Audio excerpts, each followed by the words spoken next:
ሚስት በምፈልግበት ወቅት አባቴ የሰጠኝ ምክር። ልጄ ሆይ በጣም ግልጽና ያልተሸፋፈነ ነገር ነው የምነግርህ። ስለ ሴት መቀመጫ ወይም ጡት መጠን አትጨነቅ። ነገር ግን ስለ ልቧና አእምሮዋ መጠን ተጨነቅ። ስለ ፍቅሯና ስለ ትዕግስቷ መጠን ተጨነቅ።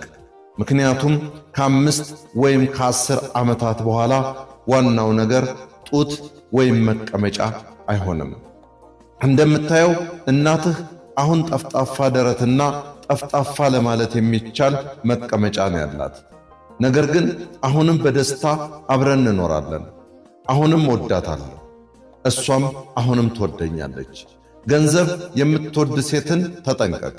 ማለቴ ሁል ጊዜ ስለ ጸጉሯ፣ ልብሷ፣ ጫማዋ፣ ቦርሷ፣ የውስጥ ልብሶቿና ሜካፕ የምታወራ ሴትን ነው።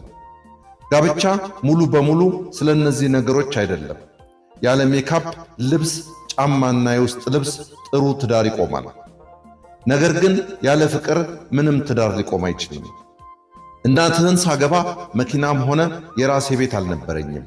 የተማርኩም እንኳን አልነበርኩም። ነገር ግን ህልሞች ነበሩ። እሷም አድንቃ ደግፋኛለች። ህልምህን የማትደግፍ ማንኛውም ሴት ለአንዲት ደቂቃ እንኳን ልታስብላት አትገባም። ካንተ በተሻለ ህልምህን የሚያዩ ሴቶች አሉ። አንዷን ካገኘህ እድለኛ ነህ። ልጄ ሆይ ጆሮህን በደንብ ክፈት። ልትርቃት የሚገባ አይነት ሴት አለች።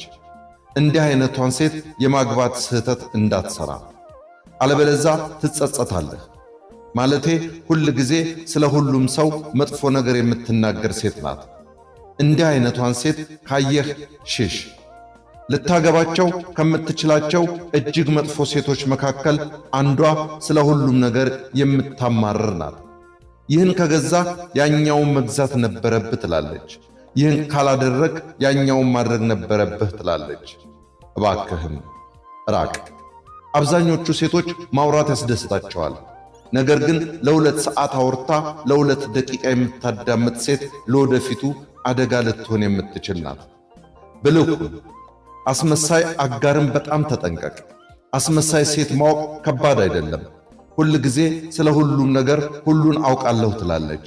ጥንቁቅ ትሆናለች። ዓይንህን ዝም ብለህ ዝጋና ልብህን ክፈት። ታያለህ። ፍጹም የሆነ ሴት የለችም። በሕልምህ የምታምን የምታከብርህ፣ ቁርጠኛ የሆነችና ስለ ራሷ ብቻ የምታስብ ሴት ካገኘህ አትልቀቃት። ነገር ግን አስታውስ፣ አንተም ባለጌ ወንድ መሆን የለብህም። አሰልጥኜሃለሁ። ጥሩ ሴት አግኝተህ አንተ ግን መጥፎ ወንድ ከሆን ጥሩ ትዳር አይሆንም። ሚስት አልመርጥልህም።